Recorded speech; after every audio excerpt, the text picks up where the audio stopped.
There's been some very impressive advances in the field of machine learning in the past 2 years, and computers have gained the ability to do a lot of very impressive things. However, if a team of super geniuses developed a self-learning AI that could write the objectively best book that could possibly ever be written, which will be the favorite novel of every single person that could possibly ever exist, it would still only have 4 stars on Goodreads. Online reviews, for any reason, for anything ever, are the worst. I realize that most people go to a new restaurant or some other establishment that you go to because a friend or a person they consider an expert on such matters recommended it to them. Even I, who tend to be a sort of sometimes adventurous person who sees a place and goes in there and then maybe it's good, maybe it's bad. Even I do this most of the time. But that's not what's going on here. This is Jimmy Paisley, crane operator from Biloxi,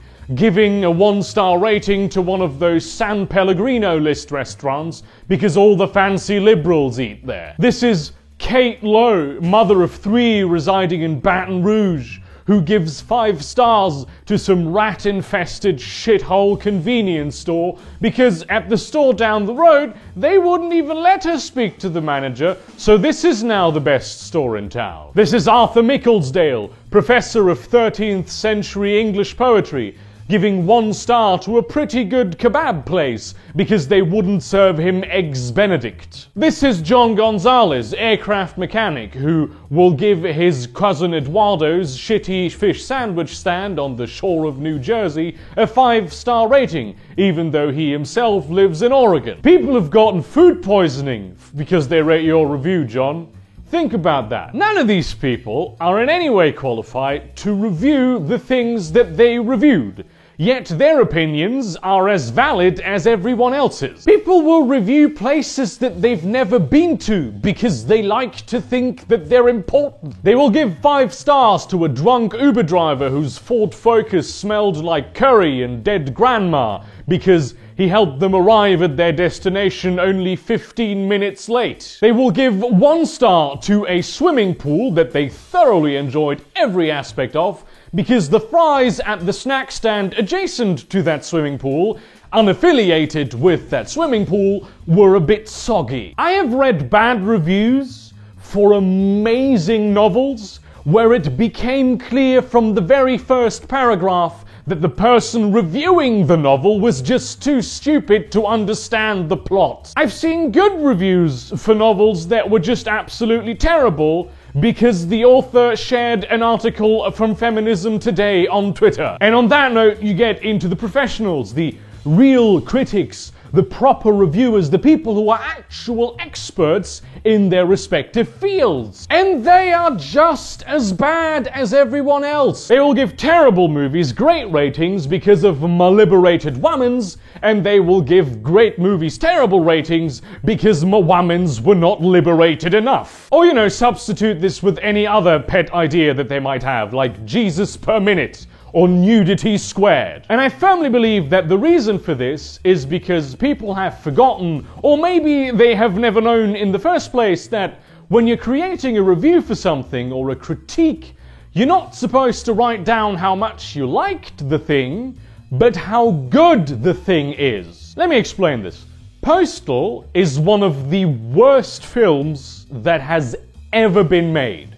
It is just so fucking bad. It is also one of my favorite movies of all time, and not even in an ironic trash film kind of way.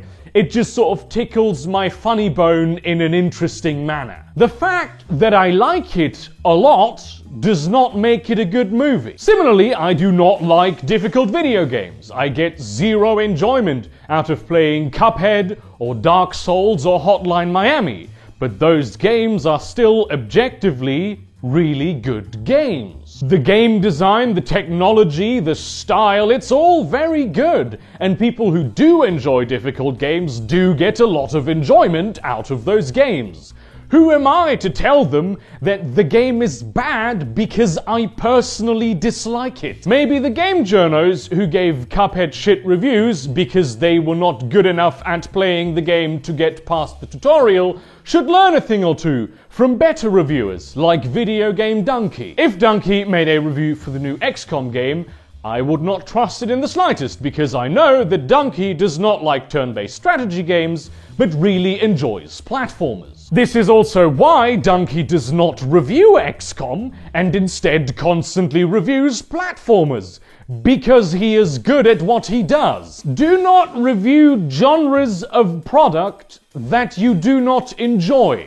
Unless for some reason you have, like, knowledge that only a person who would otherwise enjoy that genre of products would have for some reason that I don't understand. All the time, people ask me to review their poems on the Discord server that you should join, which is my Discord server. And I never do, because why even would you ask me that? In my eyes, all poems are shit. Literally all of them. I have no idea what makes a poem of quality or not. My opinion about your poem is irrelevant because I know nothing about poems. I mean, it is of course a little more complex than that. And this is where we get into the part of the video where we show the other side of the coin. We pretend to be a bit balanced here on this channel. In principle, online reviews are a very good thing.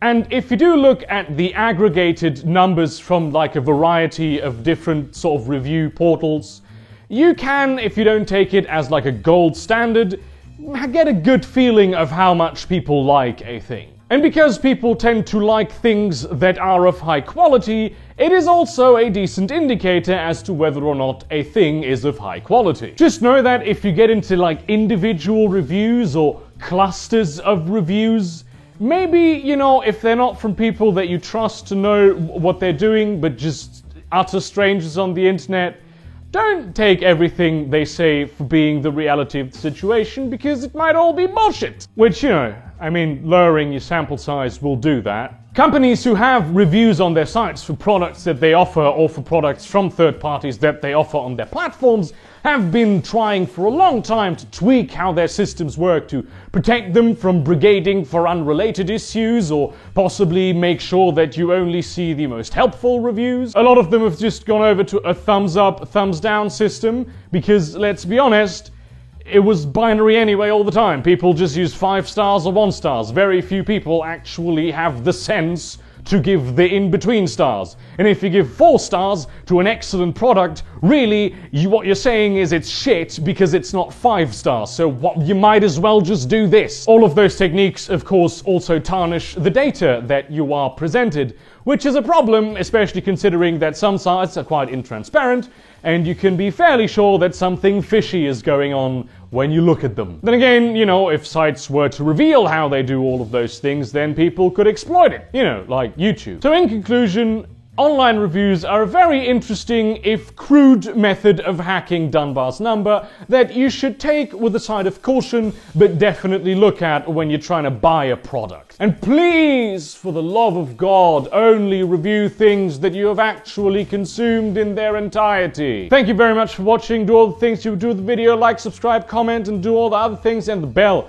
Don't forget the bell, because it seems like YouTube, because I took a vacation, just sort of said, yeah, well, you didn't bust your ass enough, so now we're going to deprioritize you everywhere in the algorithm, and your own fans are not going to learn that you've made videos, which, it's YouTube. In that spirit, I appreciate all of you. Leave some good reviews online about things that you actually know what you're talking about, and don't fall for the people who want to make you fall.